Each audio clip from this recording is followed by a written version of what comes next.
Hi good morning. So இன்னைக்கு காலையில் எழுந்திரிச்சேனா அப்போ திடீர்னு ஒரு தாட். திடீர்னு இல்லை, இது ரொம்ப நாளாக நான் வந்து தள்ளி போட்ட இந்த ஒரு விஷயம் சரி எக்ஸிக்யூட் பண்ணிடணும் அப்படின்னு முடிவு பண்ணிட்டேன்.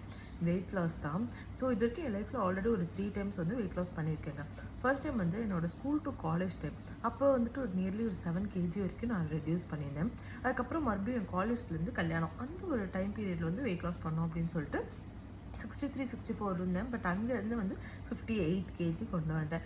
அகெயின் என்னோடய ப்ரெக்னென்சி டைமில் வந்து பார்த்திங்கன்னா 75 kg ரீச் ஆகிட்டேன். ஸோ ஆஃப்டர் டெலிவரி அகெயின் அந்த 75 kgலேருந்து 63 kgக்கு நான் ரீச் ஆகிட்டேன். பட் அதிலேருந்து அந்த கோவிட் டைம் இதிலெல்லாம் வந்து பார்த்திங்கன்னா நல்லா அப்படியே வெயிட் போட்டுகிட்டே தான் இருந்தது, குறையவே இல்லை. அப்போல்லாம் நினச்சிருக்கேன் வெயிட் குறைக்கணும்னு நினச்சாலும் ஒரு 2-3 டேஸ் நடக்கும், இல்லை ஒரு 1 வீக் நடக்கும். அதுக்கப்புறம் மறுபடியும் பழைய மாதிரி ஆகிடுவேன். ஸோ இங்கே நான் மெயினாக கான்சன்ட்ரேட் பண்ண போகிறது என்ன அப்படின்னா, ஒரு ஹெல்த்தியான ஒரு லைஃப் ஸ்டைல், ஹோட்டல் சாப்பாடு இது எல்லாமே வந்து கம்மி பண்ணிட்டு ஹெல்த்தியான லைஃப் ஸ்டைல் அப்படின்னா அதில் வந்து ஒர்க் அவுட்டு, ஃபிசிக்கல் எக்ஸசைஸ் அது மாதிரி எல்லாமே இன்க்ளூட் பண்ணுறது அப்படின்னு தான் யோசிச்சிருக்கேன். ஸோ இன்றைக்கி டேட் வந்து என்னென்னு பார்த்தீங்கன்னா August 16th. நான் எனக்கு ஒரு டியூ வச்சுருக்கேன் என்னென்னா November 17th. இன்னையிலேருந்து வந்து ஒரு 90 டேஸ். ஸோ இந்த 90 டேஸ்க்குள்ளே வந்துட்டு நான் என்னோடய ஒரு ஐடியல் வெயிட்டுக்கு வந்து ரீச் ஆகணும் அப்படின்னு வச்சுருக்கேன். கிராஷ் டயட்லாம் நான் பண்ண போகிறதே கிடையாது. I'm going to take it very slow.